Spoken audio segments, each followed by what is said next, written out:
37 देखिए 36 आपसे बन जाएगा, सिंपल सा क्वेश्चन था। क्या कह रहा है, सदिशों वेक्टर ए और वेक्टर बी के परिमाणी के समांतर एक ऐसा सदिश ज्ञात कीजिए जिसका परिमाण 5 इकाई हो। ठीक है, तो हमें करना क्या है, देखिए इन दोनों के परिणामी की बात करें, यानी कि इन दोनों का योगफल निकालना होगा। ठीक है, इन दोनों का योगफल निकालना होगा और उसका इकाई सदिश निकालकर हम 5 से गुना कर देंगे तो परिमाण 5 वाला इकाई सदिश हमें प्राप्त हो जाएगा। समझ गए ना, कोई दिक्कत नहीं इसमें। तो चलिए अब इसको बनाते हैं। तो यहाँ पे लिखेंगे वेक्टर ए तथा वेक्टर बी, मान लेते हैं यहाँ पे, माना वेक्टर ए तथा वेक्टर बी के परिणामी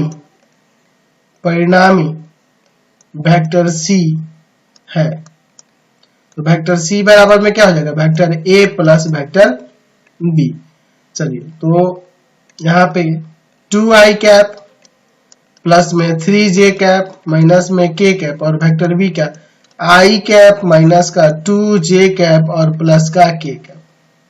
तो यहाँ देखो ना k कैप कट जाएगा।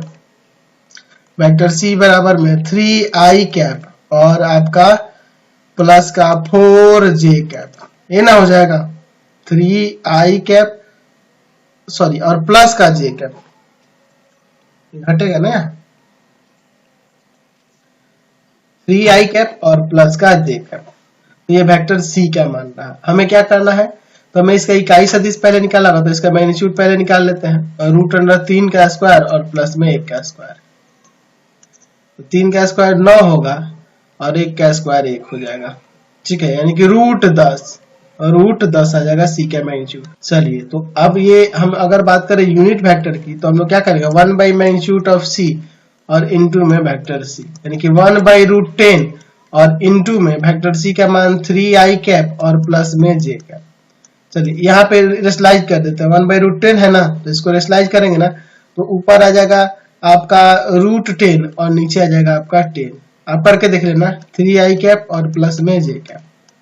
हमें क्या करना है, परिमाण 5 वाला वेक्टर सी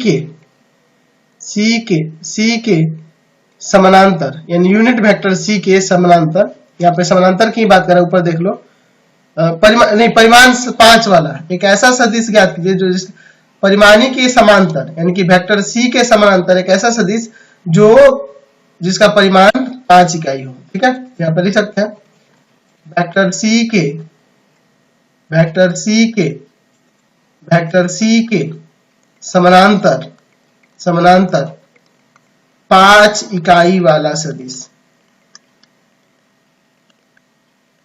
क्या हो जाएगा, तो जो यूनिट वेक्टर आया है ना उसी में आप गुना कर दोगे 5 से, तो 5 गुना में √10 बाई 10 3i कैप और प्लस में j कैप।